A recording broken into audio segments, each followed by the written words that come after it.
Madame, Monsieur, bonsoir. Transport touristique et insolvabilité des entreprises au menu de questions et causes ce soir. Ainsi, en première partie, en compagnie du représentant de la Fédération nationale du transport touristique, Samir Gheizi, nous discuterons de la situation critique du secteur endommagé par les effets collatéraux de la pandémie. Nous évoquerons aussi les revendications ainsi que les alternatives concrètes que la Fédération propose pour sortir les professionnels du marasme qui a déjà coûté la vie à plusieurs entreprises de la filière. Et justement, en seconde partie de votre émission, ce soir, il sera question de solvabilité des entreprises marocaines, criblées de dettes et pour beaucoup avec des carnets de commandes qui tardent à se remplir. Les TPE et PME se retrouvent face à une situation de survie.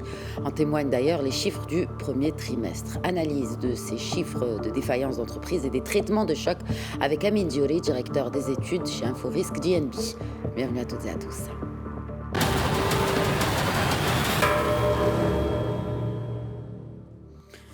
À cause de la crise sanitaire et de ses répercussions, les transporteurs touristiques sont à la dérive. Les différentes représentativités du secteur revendiquent une révision du contrat programme signé, rappelons-le, avec le ministère de tutelle en août dernier. Et pour en savoir plus, je vous laisse avec ce papier d'Alam Nani.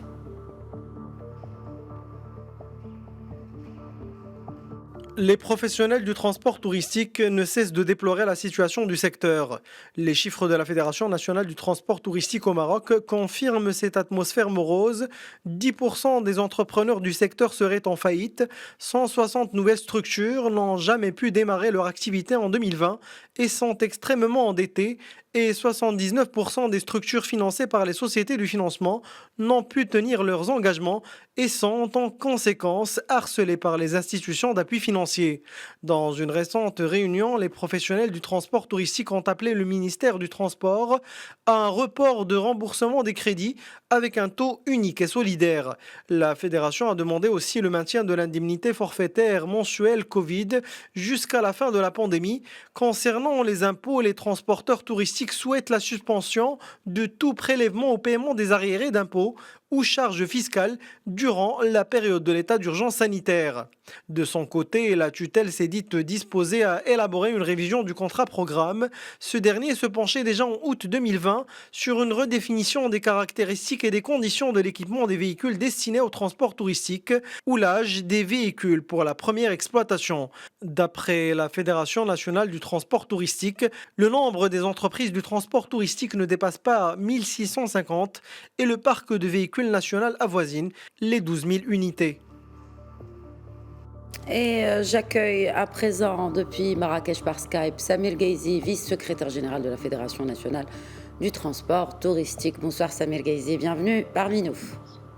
Bonsoir madame, merci pour votre invitation. On vient de le suivre, et puis juste pour rappeler que la réunion qui s'est tenue la semaine dernière a connu la participation de plusieurs représentations du secteur. Combien sont-elles d'abord? Comment le secteur est-il organisé de manière plus générale?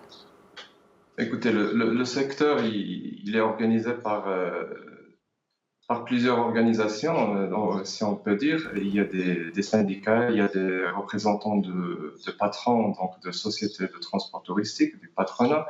Et puis, il y a la représentation qui date depuis longtemps, qui est la Fédération nationale de transport touristique. Ce n'est pas la même que celle que vous représentez ce soir, on est d'accord. Ce n'est pas la même Donc il y a deux fédérations qui portent le même nom, parce que moi-même, en préparant cette émission, j'ai eu un petit doute par rapport à la même nomenclature finalement des deux fédérations nationales de transport touristique. Donc nous en avons deux au Maroc.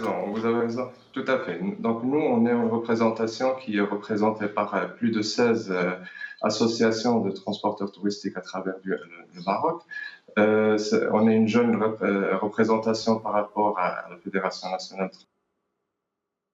Mais que nous ne représente pas tout l'éventail des transporteurs touristiques.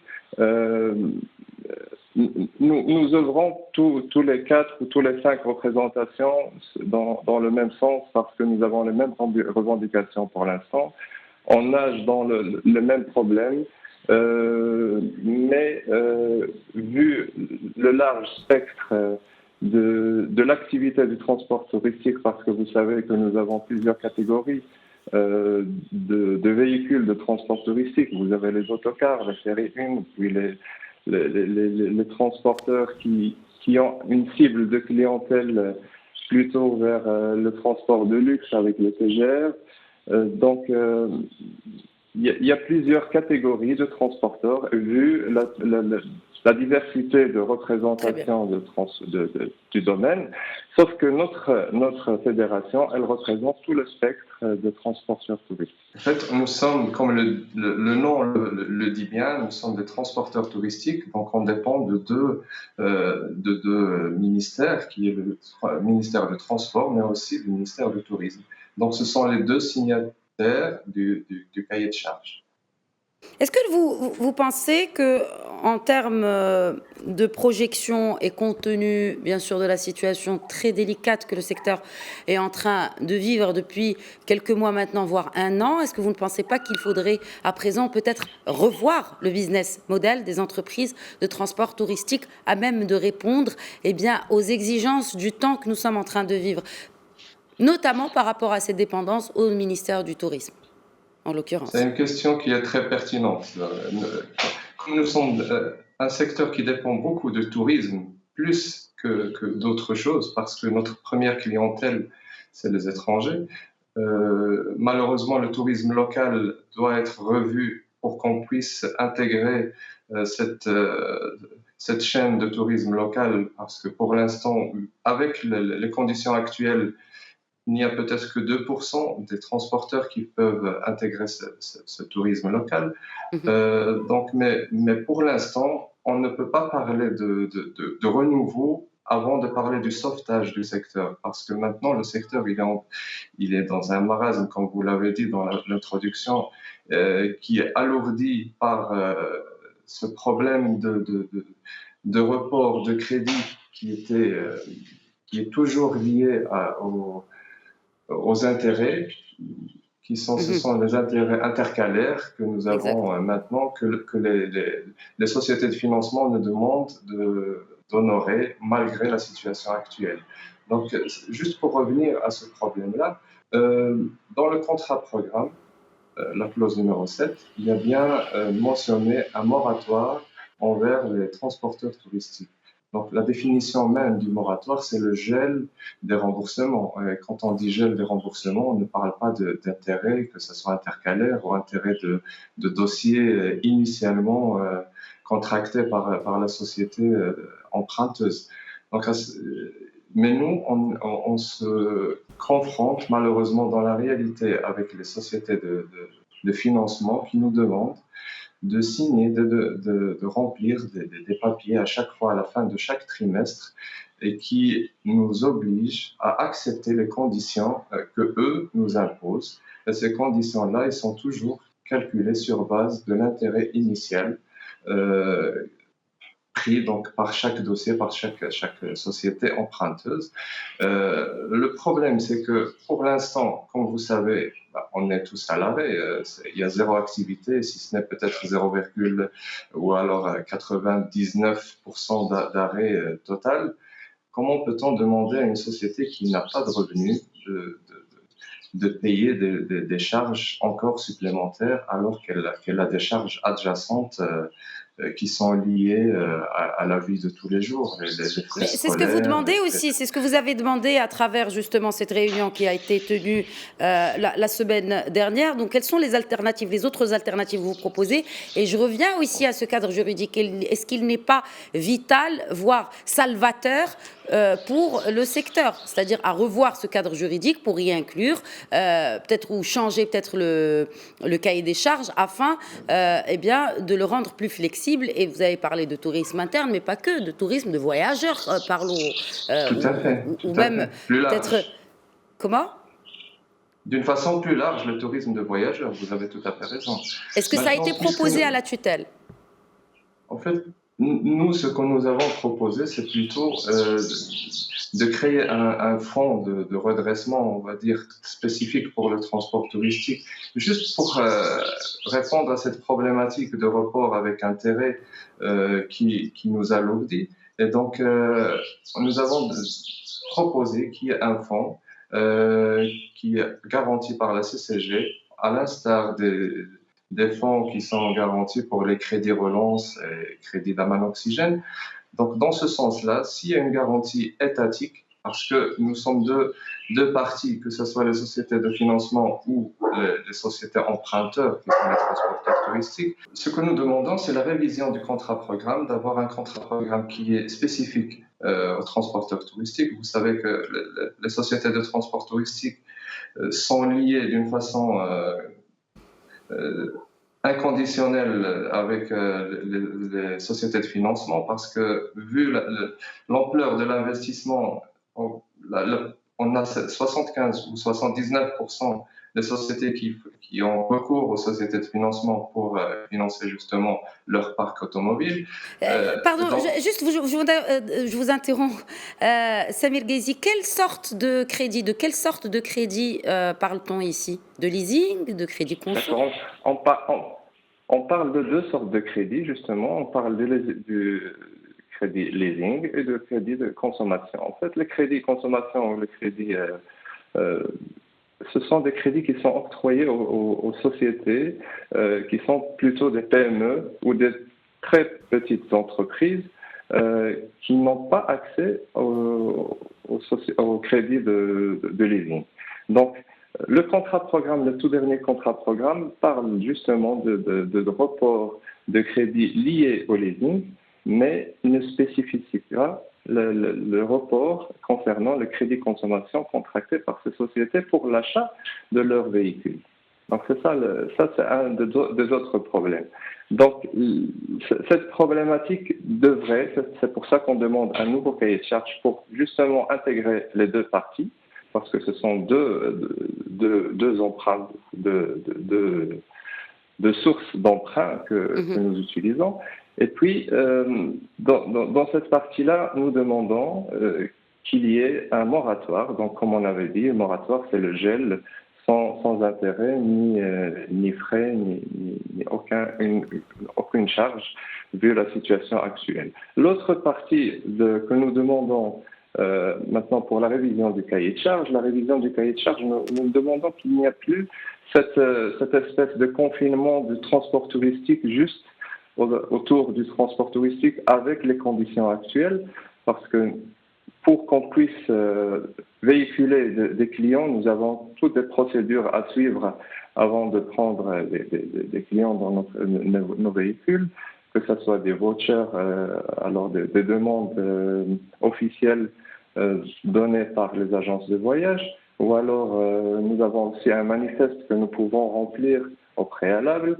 Si on doit véhiculer des personnes ou des clients résidant au Maroc, on est obligé de prévenir les autorités 24 heures à l'avance en leur envoyant un fax ou un mail. Donc, comme je disais, il faudra revoir le cadre juridique. Il faudra justement revoir le cadre juridique pour qu'il y ait un petit pourcentage de la flotte qui travaille ou qui exerce dans le transport touristique puisse sortir de ce marasme, mais nous allons peut-être parler actuellement que de 2 ou 3% de la flotte. Justement, comme vous dites, si on élargit le cadre juridique, peut-être qu'on pourrait avoir 30 à 40% de la flotte qui pourrait travailler avec le tourisme local. Merci beaucoup. Merci Samir Ghazi, secrétaire général de la Fédération nationale du transport touristique. Merci d'avoir répondu à nos questions. Et nous passons à présent à la seconde partie de Questions Éco.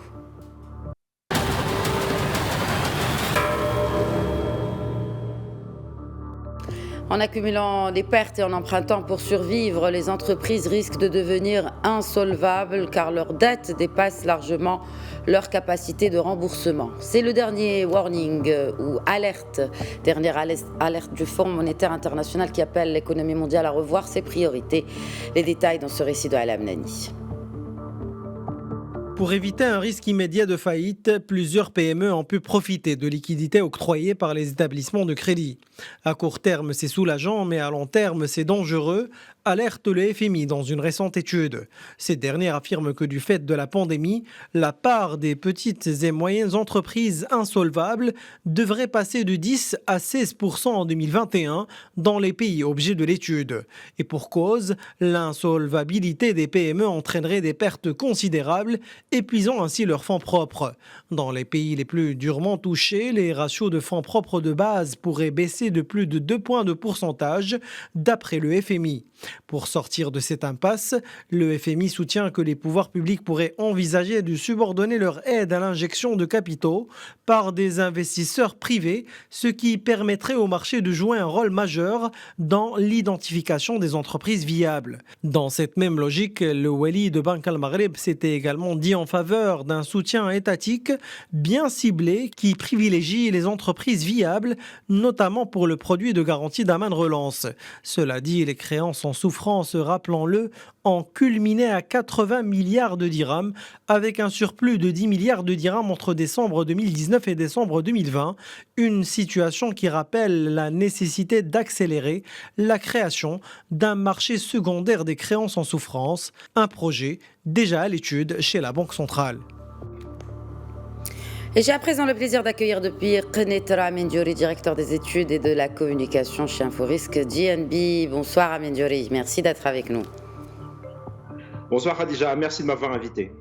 On parle d'insolvabilité des entreprises, donc marocaines en l'occurrence. On vient de le suivre, bien sûr, le FMI alerte sur toutes les entreprises du monde. Ce n'est pas propre au Maroc. Mais on vient de l'écouter dans le papier, on parle d'entreprises viables. Est-ce qu'aujourd'hui, on peut compter sur les mêmes critères d'avant-crise pour parler de la viabilité d'une entreprise ? Bien entendu, les critères sont exactement les mêmes. Et vous faites bien de rappeler en introduction qu'effectivement cette étude ne concerne toutes les entreprises du monde. Et d'ailleurs, je fais un parallèle avec le nombre de défaillances d'entreprises partout dans le monde. Elles ont baissé en 2020, alors qu'on s'attendait qu'avec la crise, justement, le nombre de défaillances d'entreprises allait exploser. Ça n'a pas été le cas. Au contraire, on voit que dans tous les pays de l'OCDE, notamment, les chiffres de défaillance ont été tirés vers le bas. C'est grâce notamment aux aides et justement aux aides apportées par les différents États qui ont permis de maintenir à flot un certain nombre d'entreprises et notamment des entreprises qui structurellement étaient fragiles au début de la crise et qui normalement auraient dû mourir en 2020 et qui ont survécu et qui ont continué de travailler malgré les difficultés structurelles et cela grâce aux aides étatiques. Et du coup, même avec ces aides étatiques, selon vous, l'avertissement du FMI, ce qu'on vient de suivre, est plutôt logique, légitime, de par l'aggravation finalement de la situation des entreprises, notamment de leur trésorerie. Bien sûr, et ce warning est complètement logique. Parce qu'aujourd'hui, on parle d'entreprises zombies, c'est ce dont je parlais tout à l'heure, c'est-à-dire des entreprises qui sont quasiment moribondes, mortes, et qui, grâce aux aides de l'État, continuent de vivre. Maintenant, la situation actuelle fait que, déjà, on a des entreprises qui se sont fortement endettées l'année dernière et certainement encore cette année pour continuer à vivre, parce qu'effectivement, une baisse forte de chiffre d'affaires au niveau du Maroc, on parle d'une baisse entre 20 et 25% de chiffre d'affaires, donc des revenus qui baissent. De l'autre côté, il y a des charges, même si on essaye de les ajuster, qui restent importantes, et donc des pertes, de la trésorerie négative. Et donc, forcément, à un moment donné, il faut pouvoir s'ajuster. Donc, il y a eu beaucoup d'emprunts qui a été fait. Maintenant, il faut pouvoir rembourser. Je dirais qu'au niveau de l'échelle du Maroc, on parle de plus de 100 milliards de dirhams de crédits qui ont été contractés ou reportés. Alors, entre les 55 milliards d'Aman Oxygène Relance et les 49 milliards de report d'échéance, à un moment donné, il faut commencer à rembourser. Et c'est très difficile de le faire quand d'un côté, l'année dernière, vous avez perdu 25% de votre chiffre. Cette année, les perspectives ne sont pas terribles non plus, puisqu'il faut être honnête, aujourd'hui, la reprise en tout cas de l'activité est fortement dépendante de la campagne de vaccination actuelle, et c'est une problématique mondiale. Le Maroc n'est pas le seul dans cette problématique.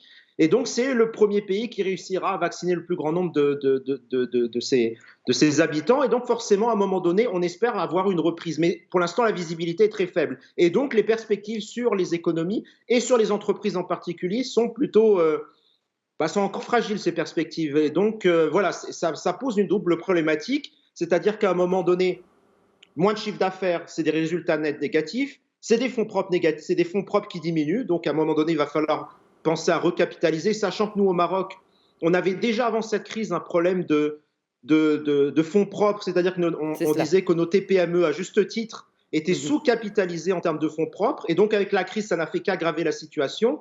Et de l'autre côté, il y a des dettes qu'on a contractées, que les entreprises ont contractées en 2020 et encore en 2021, qu'il va falloir commencer à rembourser en 2021. Et donc, si on a moins de revenus, ça veut dire qu'on a moins de cash flow. Et donc, ça veut dire qu'à un moment donné, ma trésorerie n'est pas suffisante pour rembourser mes dettes. Et c'est là qu'on rentre dans la solvabilité et la défaillance d'entreprise. Hamid Djoli, puisque vous me faites la transition, merci. Défaillance d'entreprise. Est-ce que, et c'est votre spécialité d'ailleurs chez Inforisque, le bilan du premier trimestre est plutôt mitigé, bien qu'il y ait eu un ouf de soulagement, après, vous l'avez évoqué d'ailleurs, après les chiffres de défaillance d'entreprise à la baisse, grande surprise pour 2020, mais cela dit, au terme du premier trimestre, eh bien, on commence à voir qu'effectivement, il y a de plus en plus de défaillances d'entreprise. Est-ce annonciateur pour le reste de l'année? Est-ce que, effectivement, 2021 pourrait être une hécatombe pour les entreprises? Surtout, j'insiste sur la taille de l'entreprise. On parle surtout des TPE. Exactement, des TPME, particulièrement TPE, PME. Alors oui, effectivement, mais je rappelle quand même que 2020, il y avait un gros facteur technique, c'est-à-dire que quasiment sur 6 mois de l'année 2020, les tribunaux de commerce ont fonctionné au ralenti. Actuellement, les tribunaux fonctionnent normalement. Et effectivement, depuis la fin de l'année dernière, c'est-à-dire depuis novembre dernier, on voit une accélération du nombre de défaillances. Et effectivement, quand on fait le point à la fin du premier trimestre, on a une augmentation de 15% par rapport à l'année dernière. Vous me direz, alors à la rigueur, 2020 n'est pas représentatif, mais regardons même par rapport à 2019, et on est quand même en hausse par rapport à 2019. Et je pense qu'on n'a pas encore atteint ce point d'accélération.